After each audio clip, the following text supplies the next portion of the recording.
Welcome po sa panlasa ni Kuya Jay!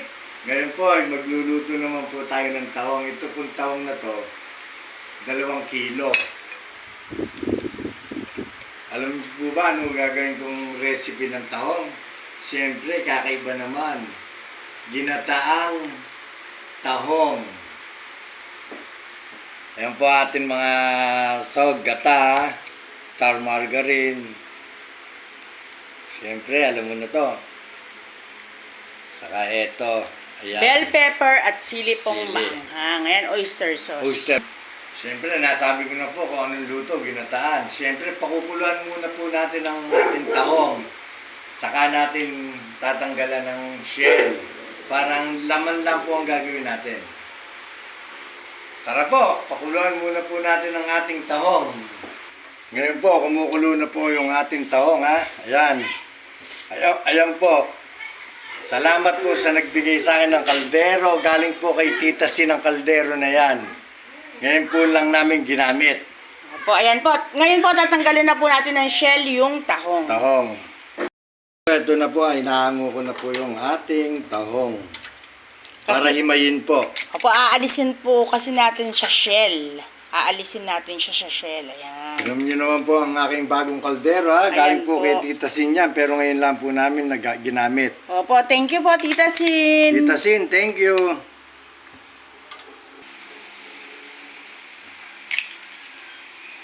Yan, tinatanggalan po natin, ha. Malinis po ang aking kamay, mga kapanlasa. Ayan po, hindi lang po basta ang gisa-gisa ang gagawin natin sa tahong, yung mga tinola, ganun.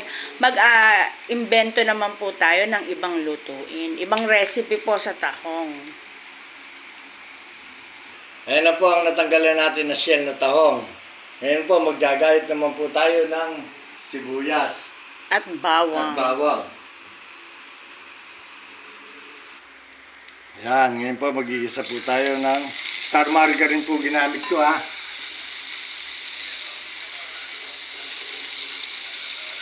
Yan po.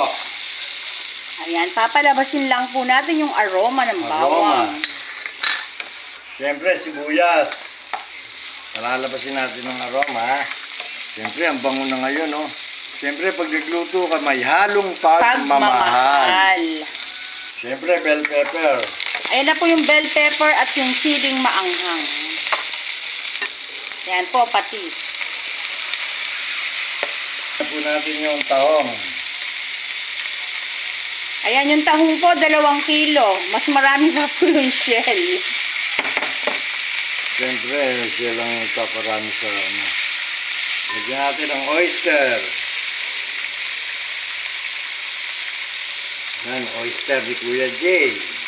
Ilalagay na.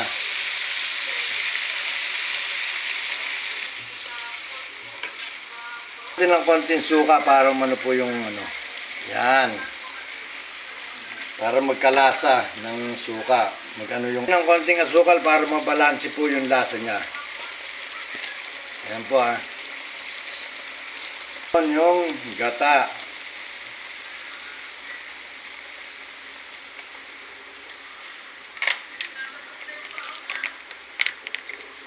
Konti na lang po to, luto na. Ayan na po ang adobong gata Tahong. na tahong ni Kuya Jay. Kuya Jay. Maamoy na po yung gata, oh. Ang bango po. Ayan, oh. Ayan na po. Luto na po ang adobong Tahong. tahong sa gata ni Kuya, Kuya Jay. Jay. Kain na po tayo. Ito na, kain na po tayo. Pero huwag po natin kakalimutan na manalangin. Lord, maraming salamat po sa ibinigay niyong biyaya sa amin ngayon po at sa pang-araw-araw na buong kalakasan. Maraming salamat po. Amen. Kain na po tayo. Ayan, o. Oh. Usok-usok.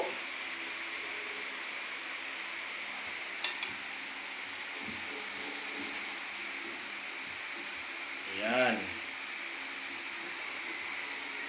Wow. Teka lang. Kain na po, ha. Sarap, ang init. Wow. Manamis-namis po ang pagkagata niya kasi meron din tayong nilagay na sili, saka nag-aalo ang anghang at tamis ng sili.